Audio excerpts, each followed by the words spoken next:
How to become system administrator in 2026 के playlist में एक बार फिर से वेलकम है आपका। I am Manjeet Rawat, your online instructor. पिछली क्लास में हमने आपको नेटवर्किंग के कुछ इंपॉर्टेंट आईपी एड्रेस के बारे में बताया था कि मैक एड्रेस क्या होता है। We talked about the work of APIPA IP address and we discussed about the loopback address. ठीक है, सो आई होप कि सब कुछ क्लियर होगा जो भी पॉइंट्स हमने डिस्कस किया था about the work of APIPA या MAC address. Now we are still on the same page, क्योंकि जब आप सिस्टम एडमिनिस्ट्रेटर की प्रोफाइल के लिए इंटरव्यू देने जाते हो तो नेटवर्किंग से कई सारे क्वेश्चंस पुट अप पूछ सकते हैं। सो आज की इस क्लास में we are going to talk about the remaining content of networking, the remaining content of networking in the sense like I'm going to tell you about the work of OSI model. This is really important for everyone, and we are going to discuss about NetPat, or we'll talk about the work of port forwarding की, कैसे हम port को forward करते हैं public to private, private to public. So these all topics we are going to cover. So let's start. But before that, if you are new on my YouTube channel, if you are watching my video first time, do subscribe, because Teach Me Cloud is a single technical training based YouTube channel that gives you 100% live practical without skip any step.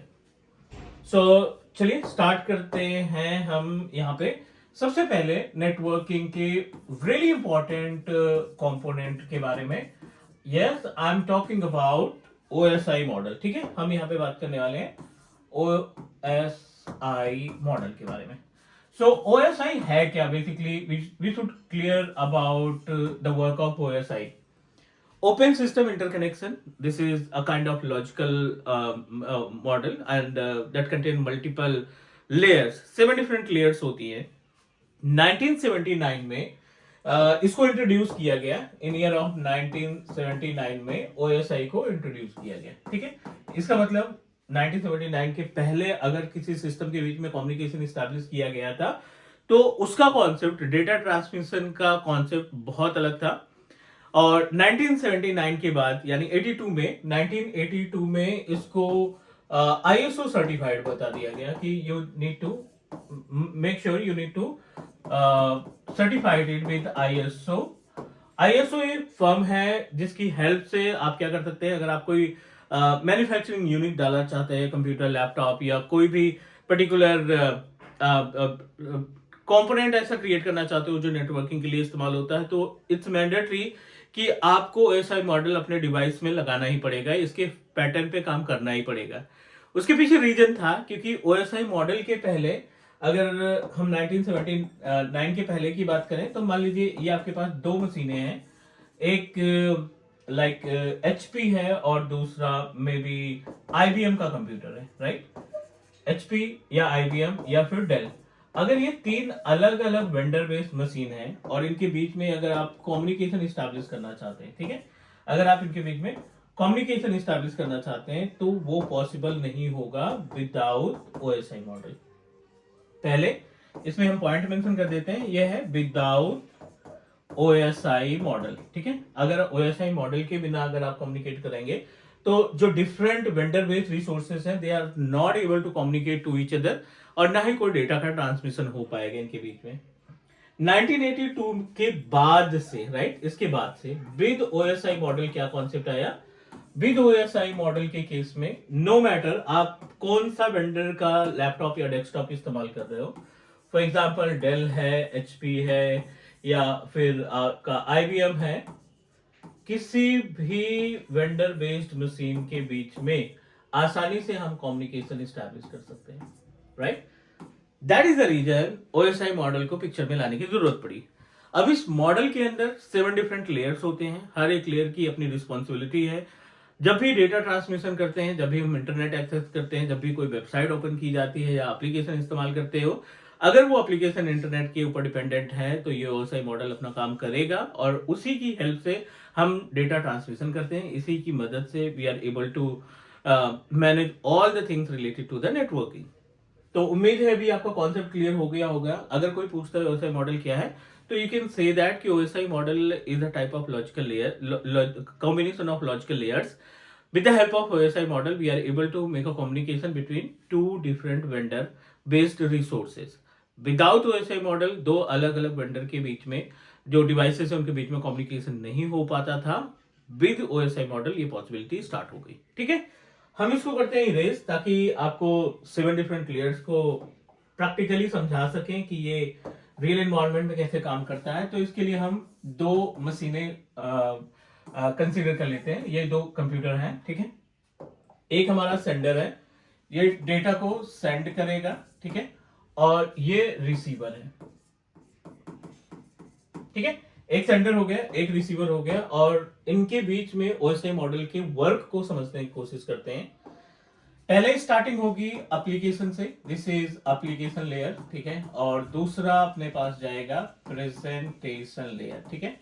दूसरा है अपने पास presentation layer, फिर आएगा session layer, फिर आएगा transport layer, और then उसके बाद नेटवर्क लेयर आएगा, और नेटवर्क लेयर के बाद data link layer, then after that physical layer, ठीक है। ये हो गया टोटल 7 डिफरेंट लेयर्स का कॉम्बिनेशन। ये 7 लेयर की डिटेल्स हो गई, ठीक है। इनको एक बॉक्स में कर लेते हैं ताकि आपको सेग्रीगेट करने में आसानी हो। और इसमें जो 7th लेयर है वो है एप्लीकेशन लेयर, और जो फर्स्ट लेयर है वो हमारी पहली लेयर है, व्हाट, फिजिकल लेयर को हम फर्स्ट लेयर कंसीडर करेंगे, ठीक है। गाइस, एज इट इज हम क्या करने वाले हैं, ये 7 डिफरेंट लेयर्स जो हैं सेंडर की साइड, ऐसे ही 7 अलग लेयर बना लेते हैं रिसीवर की साइड। यहां पे भी स्टार्ट करेंगे, कॉपी पेस्ट, एप्लीकेशन लेयर हो गया, देन प्रेजेंटेशन लेयर हो गया, देन सेशन लेयर हो गया, आफ्टर दैट ट्रांसपोर्ट के बाद आपका आएगा network layer, then data link layer, and then उसके बाद आएगा फिजिकल लेयर, ठीक है। ये अपने पास हो गए टोटल 7 डिफरेंट लेयर अपने रिसीवर की साइड भी। इनको हम बॉक्स में कर लेते हैं ऐसे। अब क्वेश्चन ये आता है कि इन लेयर्स का काम हमें आना चाहिए, we should know about the work of these layers. और ये इंपॉर्टेंट है, आई नो कि आप बोलोगे इसका कहीं प्रैक्टिकल यूज नहीं होता। प्रैक्टिकल यूज होता है जब आप ट्रबल शूटिंग करते हैं, डेटा ट्रांसफर नहीं हो रहा है, कोई एप्लीकेशन नहीं रन कर रहा है, वेबसाइट नहीं चल रही है, तो ओएसआई मॉडल के जरिए हम अपने ट्रबल शूटिंग के पार्ट को मैनेज करने का काम करते हैं, ठीक है। सो चलिए स्टार्ट करते हैं कि इनका टास्क समझने की कोशिश करते हैं। We are going to start 1 2 3 4 5 6 and 7, ठीक है। ये 7 डिफरेंट लेयर्स है। आप प्लान कर रहे हो कोई डेटा ट्रांसफर करने का, ठीक है। ये आपका डेटा है, और इस डेटा को आपने ट्रांसफर करना है कहां पे, इसके लिए ये रिसीवर हो गया, राइट।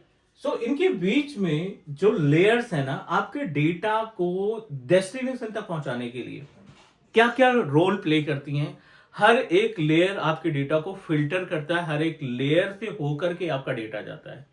स्टार्टिंग कहां से होती है, स्टार्टिंग होती है एप्लीकेशन लेयर से। Whatever data that you are going to transfer या whatever communication that you are going to establish, वो आपके पहले वाले लेयर यानी एप्लीकेशन लेयर 7th लेयर से स्टार्ट होती है।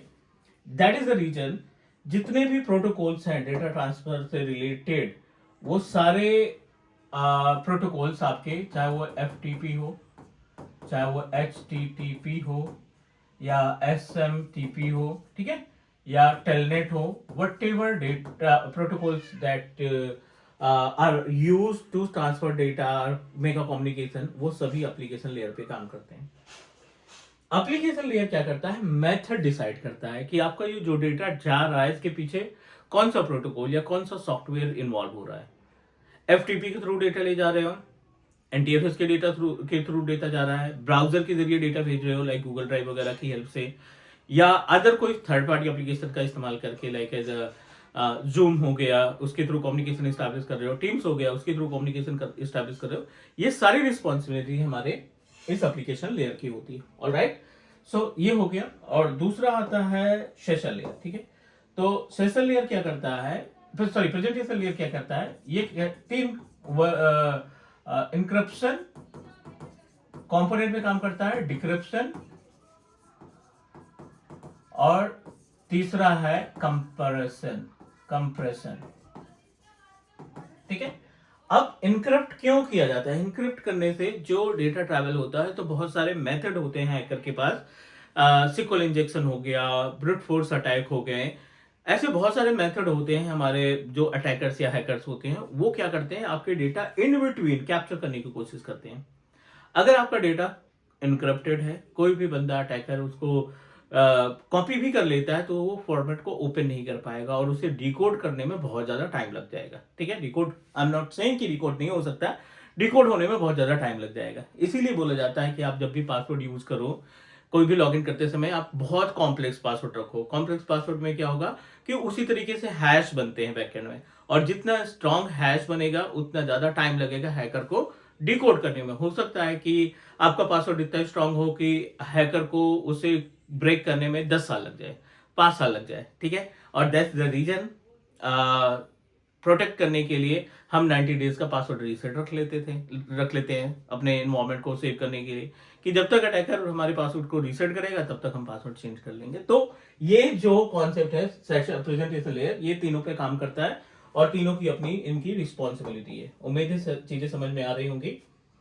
अब ये है session, setup session between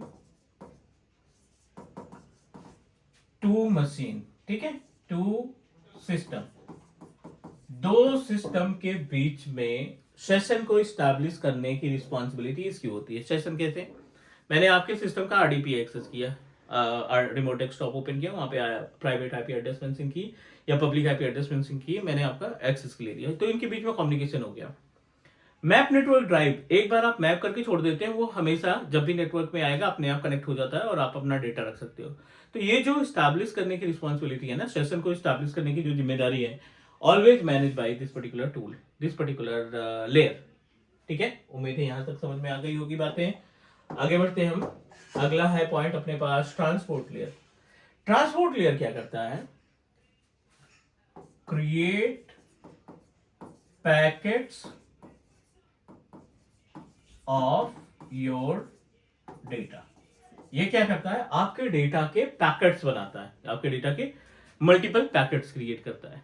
this is responsible to create a packets of your data. छोटे छोटे पैकेट बनाता है, उसको रैप करता है, रैप करने के बाद फॉरवर्ड करता है, ताकि जब आपके जो डेस्टिनेशन के पास पहुंचे तो आपका डेटा सही सलामत पहुंचे। लीकेज से बचाता है, कॉलेजन से बचाता है। तो this is the work of transport layer. अगला है अपने पास नेटवर्क लेयर, जिसपे आईपी एड्रेस काम करती है। जो भी आईपी एड्रेस मैनेज करते हो ना, वो हमारा ट्रांसपोर्ट लेयर पे काम करती है, which is responsible to manage it. L3 switch भी इस पे काम करता है। L3 स्विच जो हम बोलते हैं, ये इसी लेयर पे काम करता है। देन अगला आ जाता है अपने पास डेटा लिंक लेयर। इसमें दो टास्क होते हैं, एक होता है मैक और दूसरा होता है LLC।